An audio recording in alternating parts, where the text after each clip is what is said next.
Fala galera, aqui é Marcelo Rainha, professor de matemática e doutor em ciências, e a gente vai continuar o nosso bate-papo sobre funções.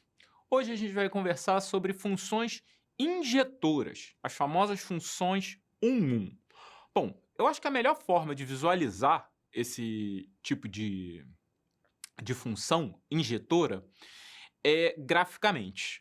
Quando você olhar, para a gente definir se é uma função ou não, eu quero que você lembre que você vai olhar para o desenho, né, para o gráfico, e vai traçar retas verticais. Se ela tocar em mais de um ponto, esse objeto não é função. Para definir se é injetiva, a gente vai traçar retas horizontais, beleza? E se essa reta bater em mais de um ponto, então a função não vai ser injetiva. Porque uma função ela é injetiva se você tem elementos diferentes no seu domínio, levando em elementos diferentes na imagem. Ou seja, você não pode guardar dois objetos na mesma gaveta do lado da imagem. Por exemplo, x², né, a nossa boa função x². Se você pega o 2 e o menos 2, você está guardando eles na gaveta do 4, porque 2² dá 4 e menos 2² também dá 4. Então você está guardando esses dois objetos na mesma gaveta. Isso significa que essa função não é injetiva. Contudo, se você pegar a função x², e aí você pode fazer a experiência de desenhar o gráfico da função x², você vai ver que cada elemento é guardado numa gavetinha e não tem repetições, ou seja, ela teoricamente é uma função bem mais organizada que a função x². Espero que você tenha entendido como identificar uma função injetiva e até a próxima.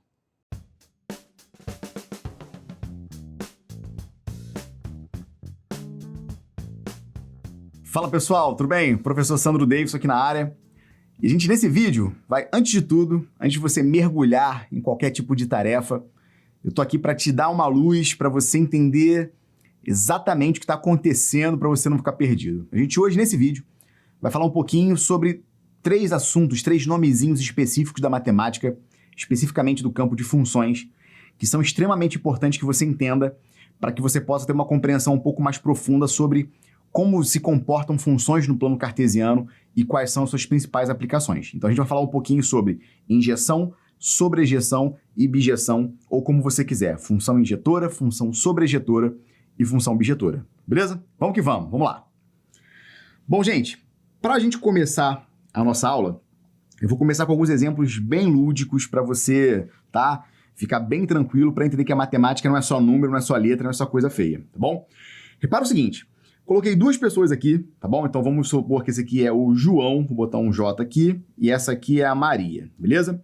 João e Maria são dois filhos de uma mesma pessoa, e eles querem ir na loja de brinquedos, e eles vão escolher um brinquedo. Cada um deles vai escolher um brinquedo, e esses brinquedos são únicos nessa loja, tá? Você não tem outros brinquedos nessa loja para escolher, tá? Eu só tenho um ursinho, um cavalinho e uma arminha e uma pistola d'água, tá? A pergunta, na verdade, é a seguinte, será que você consegue perceber que cada um deles pode escolher um brinquedo de forma que eles escolham brinquedos únicos? Ou seja, o João pode escolher o brinquedo dele e a Maria pode escolher o brinquedo dela sem que eles queiram escolher o mesmo brinquedo?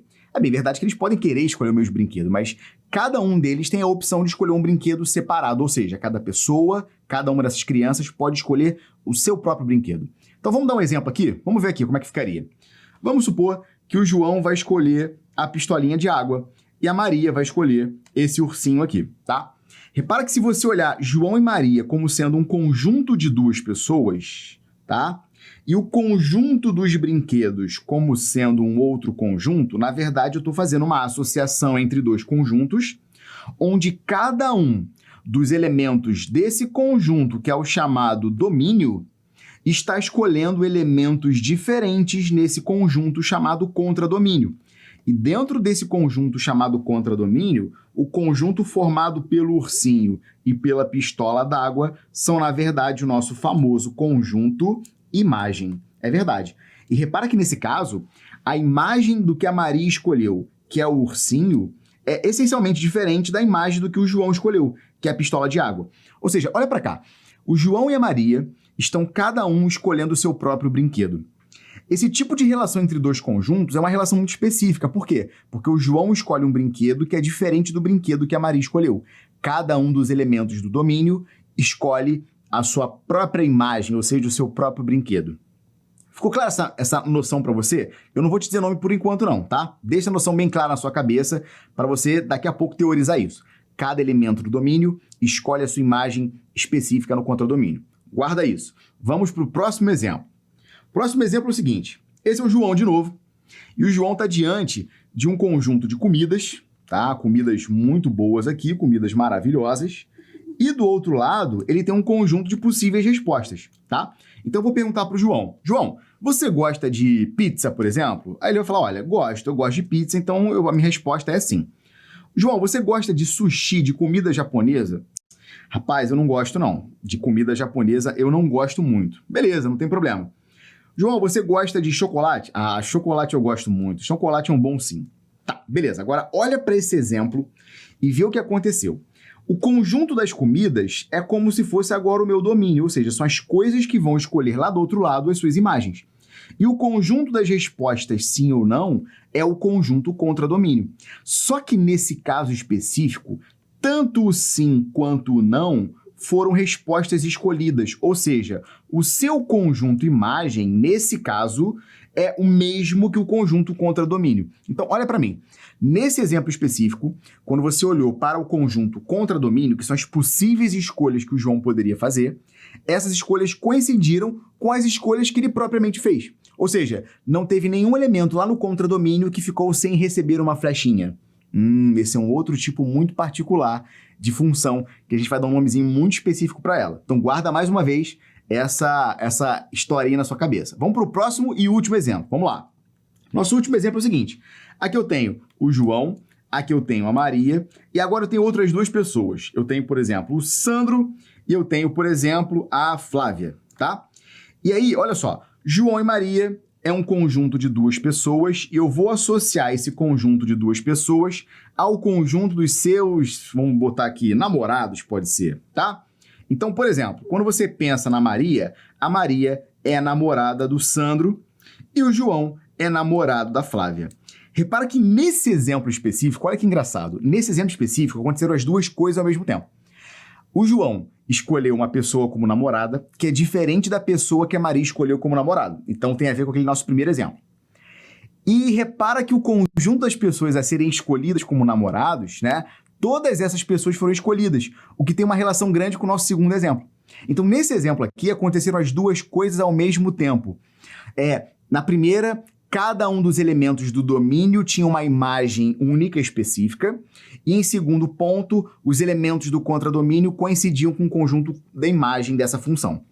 O que eu quero mostrar para você? Esses três exemplos que eu mostrei para você, o primeiro é de uma função injetora, o segundo é de uma função sobrejetora e esse último exemplo de uma função bijetora. Coloca na sua cabeça, uma função injetora é aquele tipo de função onde cada valor de x tem o seu valor de y único, específico. Isso é uma função injetora. Você pensa em injeção como sendo uma seringa, né? Ele está injetando, ele só escolhe um pontinho específico.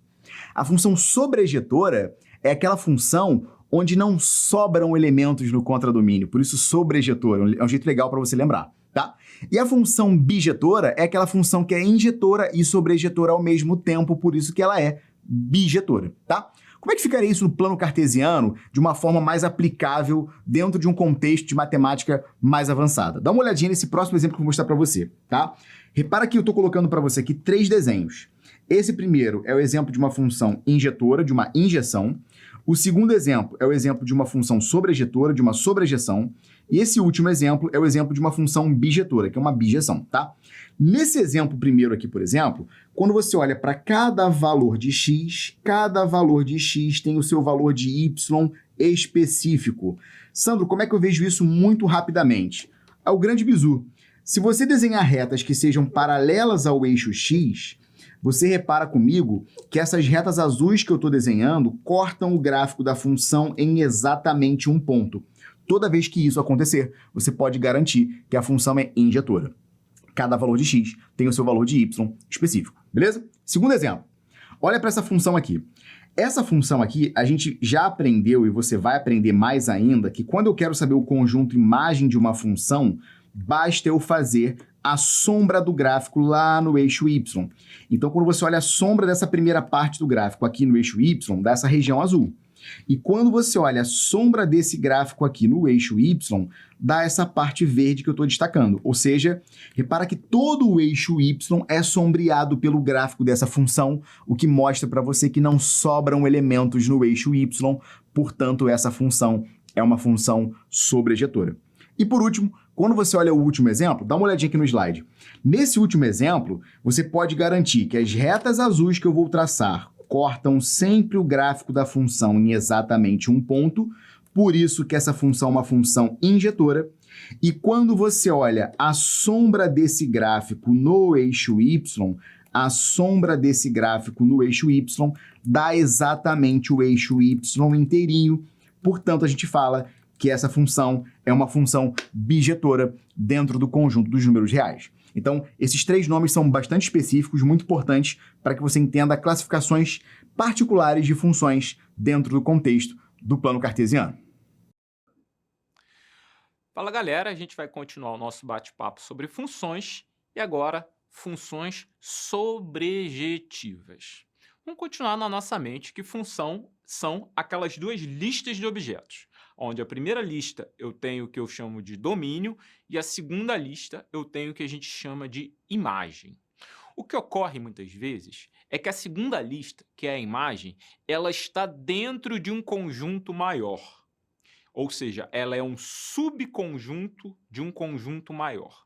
E a gente vai dizer que a função ela é sobrejetiva se a imagem, ou seja, a nossa segunda coluna, coincide com um conjunto maior.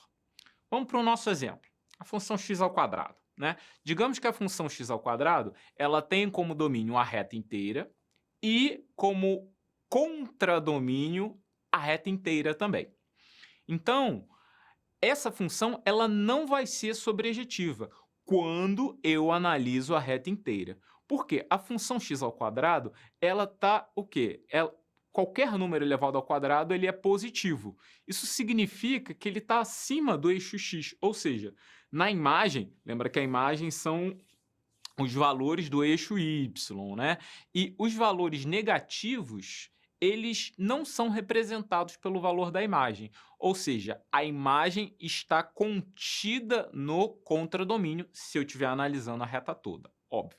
É claro que essa questão de domínio, contradomínio, sobrejetivo ou não, ele depende do conjunto onde a função está chegando, que no caso aqui da função x ao quadrado, a gente está considerando a reta toda. Então, nesse sentido, f de R em R, ela não é sobrejetora, porque ela não assume valores, x ao quadrado não assume valores negativos. Bom, a gente pode olhar também a função x ao cubo, correto? X ao cubo, como a gente já tinha visto no exemplo anterior, ela é uma função que ela vai lá, né? Todos os valores, menos 1 ao cubo, menos 1. Menos 2 ao cubo, menos 8. Então, ela continua descendo e subindo também, porque 1 ao cubo, 1.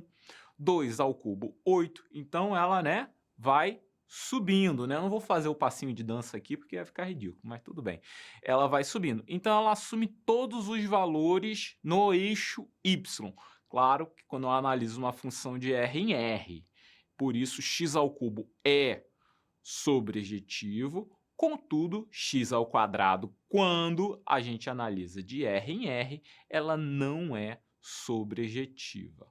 Bom, e para finalizar esse papo, a gente vai falar sobre as funções bijetivas. Aí você volta no outro vídeo e vê o que é uma função injetiva e o que é uma função sobrejetiva, que foi o que a gente viu agora há pouco. Então, quando eu tenho as duas coisas acontecendo simultaneamente, é o que a gente chama de função bijetiva.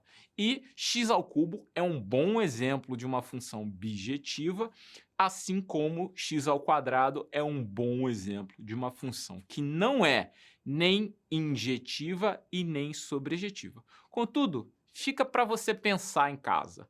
Será que eu conseguiria restringir o domínio de x ao quadrado e a imagem de x ao quadrado para tornar ela objetiva? Bom, mas isso é uma outra história.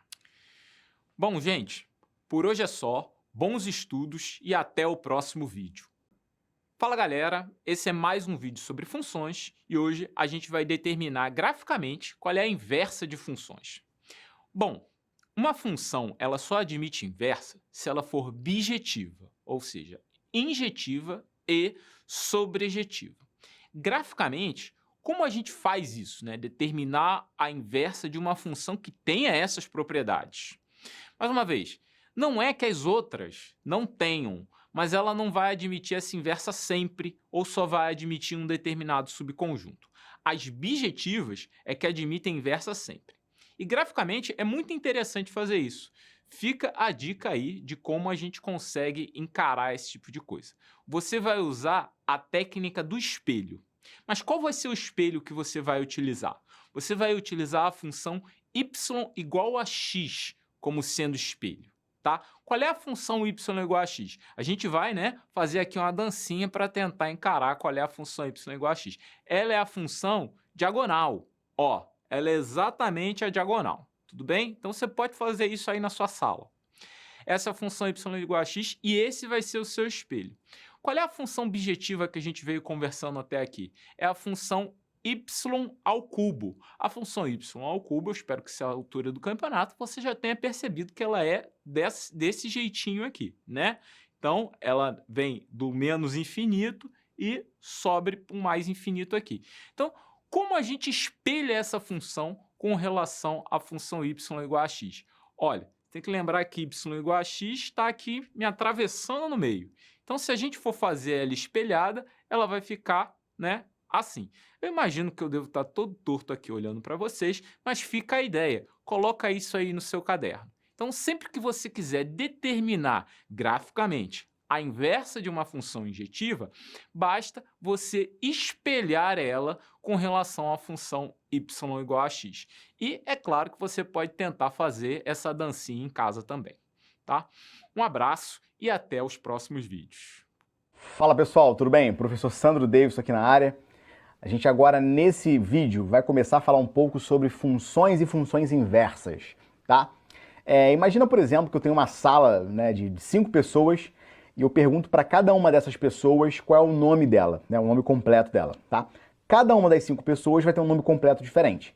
Então, para cada pergunta que eu faço, qual é o seu nome completo, a pessoa tem uma resposta, né? João da Silva dos Santos. O que seria, nesse caso, nesse exemplo que eu te dei, a função inversa? É eu perguntar, quem é João da Silva dos Santos? E a pessoa levantar a mão. Então, numa situação, eu pergunto para a pessoa o nome dela e ela me responde o nome. Na outra situação, eu pergunto o nome e ela responde quem é a pessoa. Esse modelo básico de função e função inversa, ele é muito importante porque em vários problemas matemáticos, dadas as perguntas, eu quero encontrar as respostas. Mas em outros casos, dadas as respostas, eu quero encontrar as perguntas associadas a elas. Então, a gente viu que a função, na verdade, é uma relação entre dois conjuntos, onde cada elemento do domínio tem a sua imagem lá no contradomínio. O conceito de função inversa é basicamente o contrário. Quem era domínio agora vira contradomínio, quem era contradomínio vira domínio, e aí eu tenho algumas alterações na lei de formação. Eu só preciso tomar um cuidado, porque nem toda função vai ter função inversa. E isso só vai acontecer, que é uma condição necessária e suficiente para que a função tenha inversa, é que a função seja bijetora. Lembra disso? Ela tem que ser injetora, ou seja, para valores diferentes de x no domínio, eu preciso de imagens diferentes lá no contradomínio, ou seja, cada x tem que ter a sua imagem particular. E além disso, a função tem que ser sobrejetora. Isso quer dizer que o conjunto imagem ele coincide com o contradomínio, tá? Então eu defini para você aqui formalmente o conceito de função e função inversa. Vamos dar uma olhadinha aqui, ó. Dada uma função f de a em b bijetora, nós definimos a sua inversa, que ela é notada por essa expressão aqui, né, f a menos 1. Cuidado que f a menos 1 não é a mesma coisa que 1 sobre f. f a menos 1 é a notação de função inversa. Ela é uma função agora de b em a, como sendo o conjunto de pontos da forma yx, tais que xy pertence a f. Como assim, gente? Se o par ordenado xy pertence à função, o par que pertence à função inversa é o par simétrico a ele, é o par yx, tá? Então, basicamente, encontrar uma função inversa é, na verdade, você trocar quem é x por y, quem é y por x, eu crio, na verdade, a minha relação inversa, tá? Então, nos exemplos, dá uma olhadinha aqui, olha. Nesses exemplos aqui, ó, eu tenho a função f, que vai pegar os valores a, b, c, d e vai associar os elementos p, q, r e s. Então, a função f é o conjunto destes pares ordenados aqui, ap, bq, cr e ds. O que é a nossa função inversa, pessoal? A nossa função inversa, na verdade, é a função que associa agora os elementos deste conjunto aos elementos desse conjunto, ou seja, simplesmente trocando os pares ordenados. Então, agora o p é associado ao a, o q é associado ao b, o r é associado ao c e o s é associado ao d. Então, a função inversa é o conjunto destes pares ordenados aqui, PA, QB, RC e SD, tá bom? Um detalhe muito importante sobre uma função e a sua inversa, cara, na verdade é a parte gráfica que relaciona uma função com a sua inversa, que é o objetivo central desse vídeo, tá? Encontrar a função inversa, às vezes, pode ser uma tarefa um pouco mais difícil, mas graficamente encontrar a inversa é muito simples. Por quê? Se você notar com atenção o desenho que eu fiz nesse slide, você vai ver que os pares ordenados da forma AB e BA guardam entre si uma relação de simetria. Quer ver? Dá uma olhadinha aqui, olha. Olha para o par ordenado AB e para o par ordenado BA. Eu tracei aqui nesse plano cartesiano a reta y igual a x, que a gente conhece em matemática como sendo a função identidade, ou seja, é aquela função que associa cada x a si próprio, portanto y igual a x, tá? Repara que o par ordenado AB e o par ordenado BA, eles são simétricos em relação a essa retinha. Isso quer dizer o seguinte, a distância entre esse ponto e a reta é exatamente igual à distância entre esse ponto e a reta. Ou seja, isso quer dizer que o par ordenado BA, ele é o simétrico deste par ordenado em relação à reta y igual a x. Como é que você acha o simétrico de um ponto em relação a uma reta? É só você pensar fisicamente. Imagina que isso é um espelho, isso é o objeto, o simétrico do objeto é o ponto imagem. Então basta você fazer a reflexão dos pontos da função em relação à reta y igual a x. Então o gráfico de uma função inversa, ele é obtido basicamente fazendo o quê? Fazendo a reflexão do gráfico de uma função f em relação à função identidade, a reta y igual a x, beleza? Então, vamos lá. Aqui eu desenhei exatamente o que eu precisava. Eu tenho o gráfico de uma função que está em verde, tá? Que é essa função aqui, tá bom? Aqui eu tenho a reta y igual a x, que é a nossa reta identidade. E aí o que nós fizemos? Nós fizemos a reflexão do gráfico dessa função verde em relação a essa reta preta. Então o gráfico da função verde está aqui, o gráfico dessa função vermelha é o gráfico da função inversa. Então essa é a função inversa da nossa função f, tá? Então é muito importante, gente. Dado o gráfico de uma função que tenha inversa, portanto uma função bijetora, para que você construa o gráfico da função inversa dessa função, basta você fazer a reflexão do gráfico da função em relação ao eixo que é essa reta y igual a x, que é a função identidade, ou também conhecida como bissetriz dos quadrantes ímpares, tá? É um detalhe gráfico muito bacana, muito importante que você tenha na cabeça para que você possa desenvolver problemas gráficos usando função inversa, tá? Então, vamos dar uma olhadinha, por exemplo, nesse camarada aqui, ó. Seja a função real f definida por f de x igual a x ao quadrado menos 6x mais 8 para todo x maior que 3. Construa o gráfico de f para concluir que esta função é inversível e determine o valor de f a menos 1 de 3. Olha, gente, repara que esse gráfico vermelho aqui que eu fiz é o gráfico da função x ao quadrado menos 6x mais 8. Só que o gráfico dessa função inteiro claramente não é o gráfico de uma função inversível. Por quê? Ele já fura naquele teste das retas paralelas ao eixo x. Repara que retas paralelas ao eixo x cortam o gráfico da função em 2 pontos. Então, claramente, a função não vai ser injetora. Não sendo injetora, é impossível que ela seja bijetora.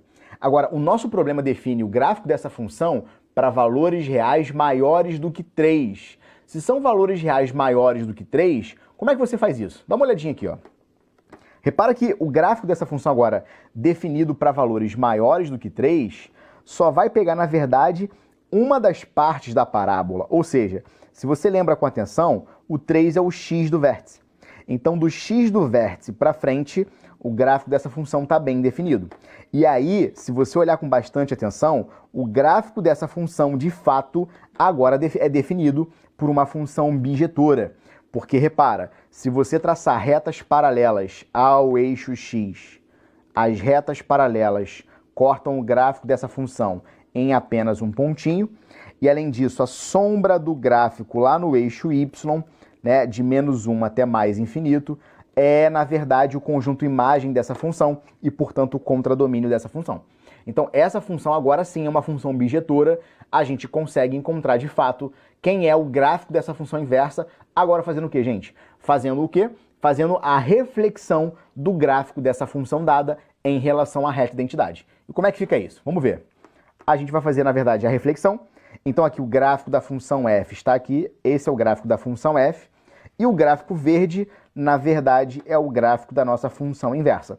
A gente faz a reflexão desse gráfico vermelho em relação à reta y igual a x, e a gente obtém esse gráfico verde como sendo o gráfico da função inversa, tá? Então, é importante que você entenda isso.